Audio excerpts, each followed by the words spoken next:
Well, welcome to today's rant. I'm going to put on my sunglasses so they're not so bright, even though it's cloudy. For some reason, there's a lot of brightness. And anyway, we're in, again, some very interesting times, interesting things going on every day. Of course, the major news that we have still dominating the media is Billy Graham's passing, and he deserves that attention, and hopefully he continues to be the inspiration that he was for our generation, and what a great testimony. One of the most noble souls, I think, of our time, and just walked the course he was called to, stayed on it. But he did some remarkable things too. I remember Jim Bakker telling the story at one of our conferences when he was in prison. Probably the most despised person on earth. I'm talking about Jim Bakker. He was getting hate mail, unbelievable, evil hate mail from Christians. Things they would write to him, say they hoped would happen to him in prison, and he was feeling lower. He felt like the greatest failure in history, the worst sinner, and he was so lamenting how much shame he had brought on the body of Christ and the name of Christ. And he said he used to pray for the Lord to take his life every day, that he didn't deserve to live. And he said one of his worst days, and he was literally cleaning toilets in prison and feeling like the worst failure, he saw Billy Graham on the news and it was announced that he had, in a poll, Billy Graham was considered the most influential person in America. Amazing thing. And Jim Bakker loved Billy Graham, and he was so thankful for him to get that honor, and how deserving he was. But he also couldn't help but to look at himself. I have brought the most shame on America. I'm probably the least respected and honored person, and should be. He was feeling that way. While he's cleaning toilets, the guard came and got him and said, you have a visitor. And at that time, the only one who would visit Jim in prison was his lawyer. So he just thought his lawyer was visiting him for some reason. And he asked the guard if he could go and clean up. He said, no, you don't have time. Just come with me. And anyway, led him out to the place where the prisoners were able to meet with their visitors. There was Billy Graham. Just gave him a great big bear hug, and then spent all day with him, 8 hours, just encouraging Jim. Here's a guy who the night before was named the most influential person in the world, in America, in the world. Where does he take all of his influence? To probably the most despised, lowliest person in the world at the time. Billy Graham went to him to encourage him and to help him. That's true nobility. And then when Billy got out of prison, you know who was there to meet him at the gate? It was Ruth Graham, Billy Graham's wife, their son Franklin. They had rented a house. First they took him home with them. Next day was Sunday. They had the front pew in that little Presbyterian church in Montreat was known as the Grahams. That's where they sat every Sunday, and they marched Jim down right in the middle of their family, set him down right in the middle of their family, front pew, like they were so honored with this honored guest. And doesn't that sound like the Lord? And anyway,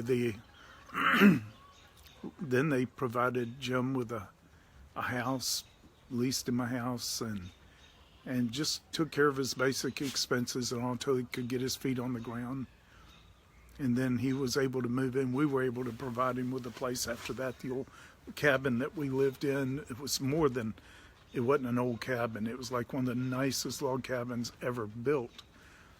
And we were moving to Moravian Falls, so we were able to give that to Jim Baker to live in. And he started doing his shows there again and all, but got his feet back on the ground. But the way the Graham family, just, I mean, to me, they are the true nobility.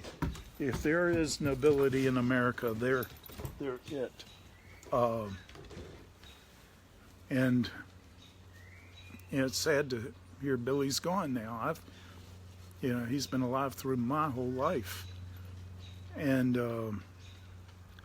but he ran well, he finished well. Just what a great example.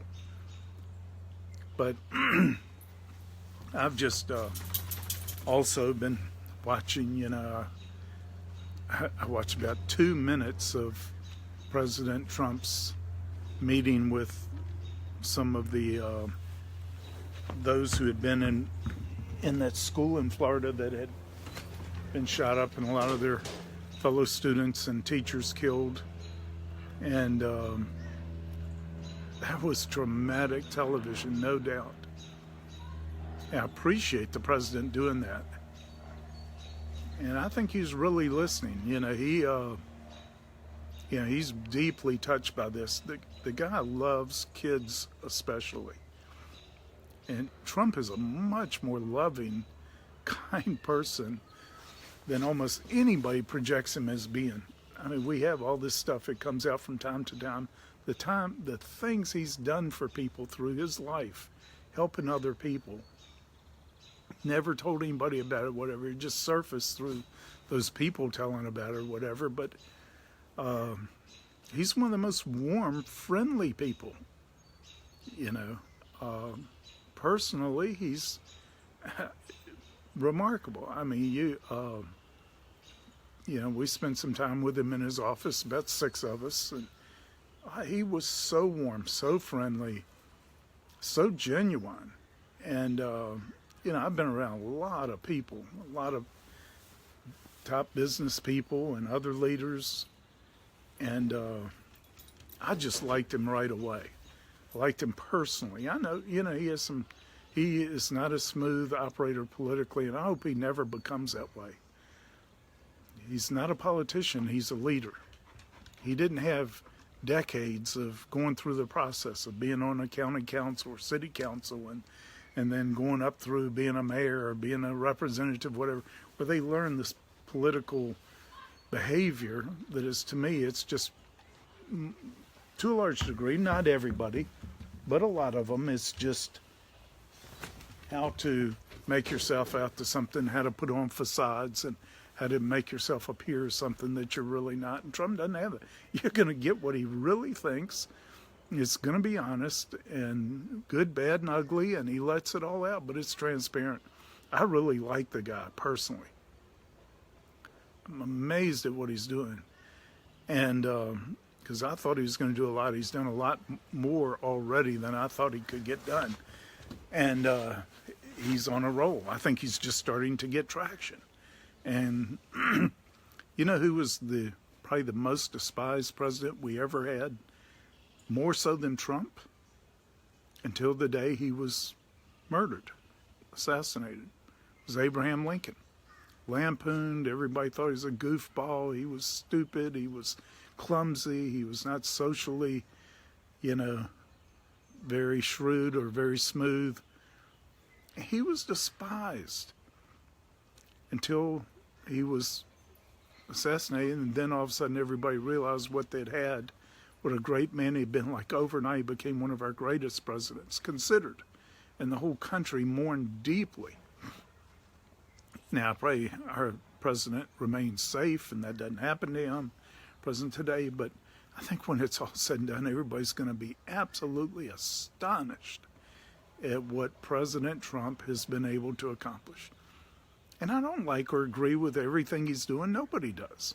And there's no president I've felt that way about or ever will.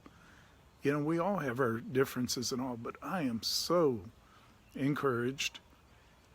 But, this gun control thing, I really appreciate his sensitivity and saying we got to do anything we need to do to protect the kids. I am totally on board with that. But I'm on board for what will really protect them and not just be politically expedient and end up not protecting them. And I totally agree some of these bump stocks and things like that should be made illegal.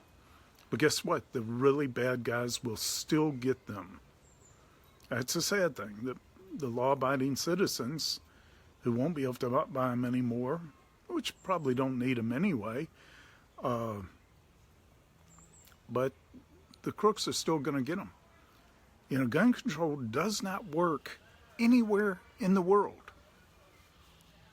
And think about it, some of the strongest gun control laws in our country are the 3 cities that have the most gun violence.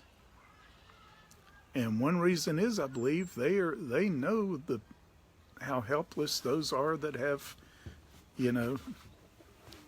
no guns allowed here. That's where they prey on. Schools being gun-free zones is the craziest thing we could have ever done. It's like just open them up to targets. Why have unarmed guards at schools? This is madness. This is absolute madness.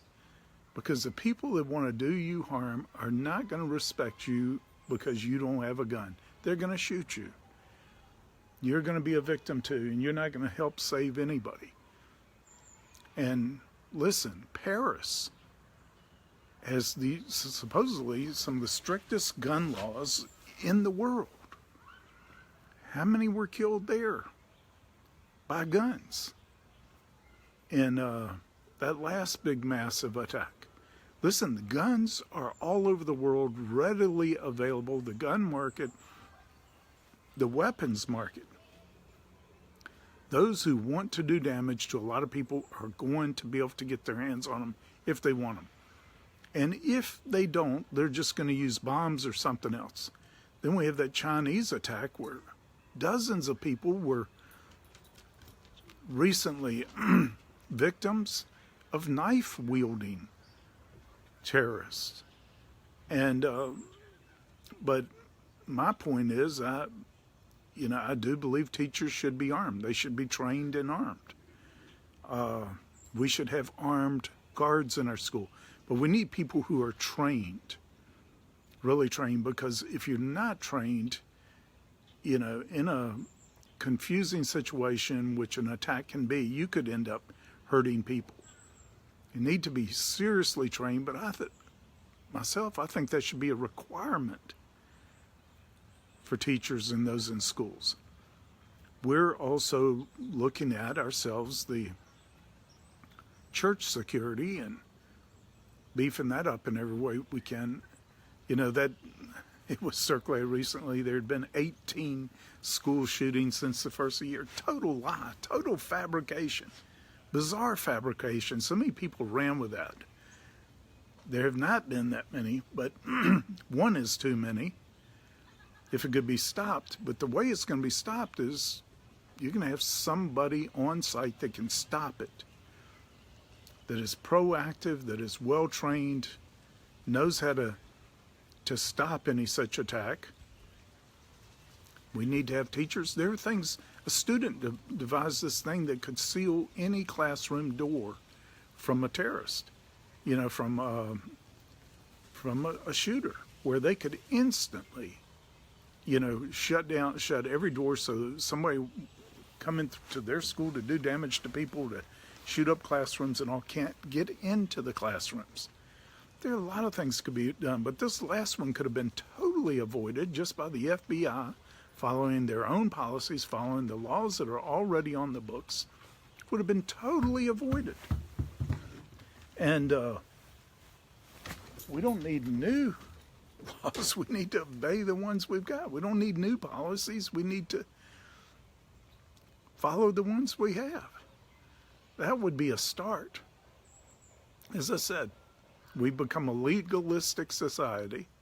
We produce 8 lawyers for every engineer. and we think legalistically, and our government people and our politicians think that the answer to every problem is another law.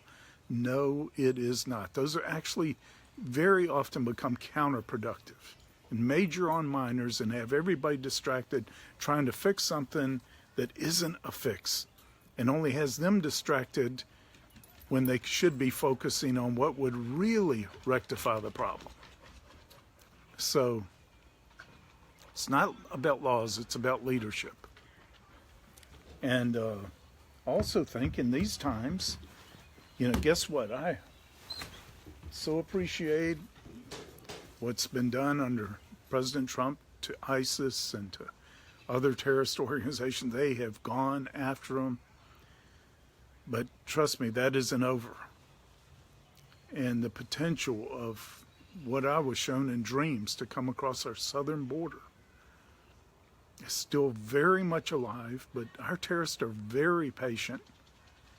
Our terrorists, the terrorists that we have in our times, are very patient. They could be right now preparing for their biggest attack of all time. And people need to be armed. I believe you're going to need to protect your family. You're going to need to be able to protect your families, neighbors, one another. And it's just the times in which we live. But there's some things that can be, background checks, absolutely. I'm for the strictest possible. There's people with certain behavioral tendencies that are clear, that are specific, should not be able to buy guns or have a concealed carry permit. But the problem you have here is in the past when they've tried to do that, and this is one reason we don't have that yet, even though we should, Democrats have gone so far overboard trying to call people crazy or demented or off balance for things that are just normal. It's their definition. Some of them even said you've got to be demented if you're a Republican, so Republicans should not be able to bear arms. I mean, it gets that crazy, and you can see that in some of the nutcases we have in our Congress now, that kind of thinking. But that's one reason why they've gone to the other extreme, not to have any at all. I'm just saying, there is certain thing is reason. And we don't want to just do something. We want to do what works. If we just do something, we may feel better. Okay, we've done something now. It's not going to protect the kids. What we want to do is protect our schools, our families, our churches, every crowd from these trucks and cars that are being weaponized and used against them. We want to do what works and protects our people. That's my story, and I'm sticking to it. Thank you for listening to today's rant.